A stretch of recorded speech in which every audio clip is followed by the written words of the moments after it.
రెండో వస్తువు మీద మనకు ఉండేటటువంటి ప్రీతి అకారణంగా వచ్చినటువంటిది కాదు, దానికి ఒక కారణం ఉంది. ఏది? మన మీద మనకు ఉండేటటువంటి ప్రేమే దానికి కారణం.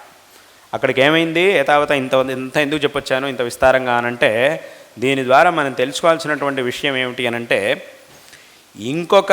అంటే మనకంటే భిన్నమైనటువంటి వస్తువు మీద అథవా వ్యక్తి మీద మనకున్నటువంటి ప్రేమ ఏదైతే ఉందో, ప్రీతి అనేటటువంటిది ఏదైతే ఉందో, అది నేరుగా వచ్చినటువంటిది కాదు.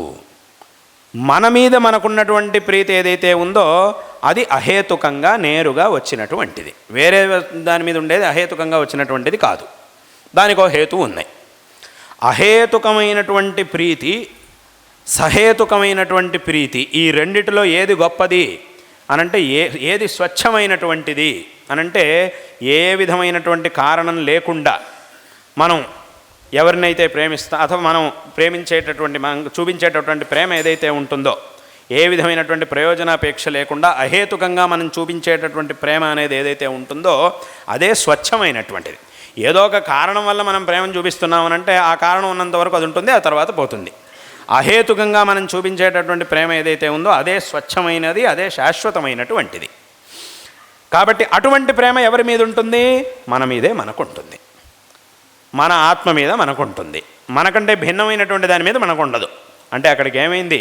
అద్వైత తత్వంలో భగవంతుడు అనేటటువంటి వాడు మన ఆత్మస్వరూపుడు. మన ఆత్మస్వరూపుడైనటువంటి భగవంతుడి మీద మనకి స్వచ్ఛమైన అహేతుకమైన ప్రీతి అనేది ఉండాలి. అంటే ఆ ప్రీతే భక్తి.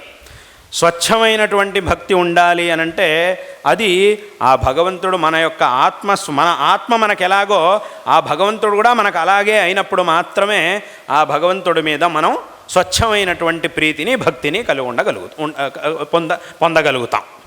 అదే మనకంటే భిన్నమైపోయాడంటే భగవంతుడు, అప్పుడు ఏమవుతుంది అనంటే, ఎలాగైతే మనం ఇంకోళ్ళ మీద ప్రేమను చూపిస్తామో అది నేరుగా వచ్చినట్టు అహేతుకమైనటువంటిది కాదో సహేతుకమైనటువంటిదో అలా అయిపోతుంది. అంటే అది రెండో లెక్కలోకి వెళ్ళిపోతుంది. అది మొదటి స్థానంలోకి రాదు, అది రెండో స్థానంలోకి వెళ్తుంది.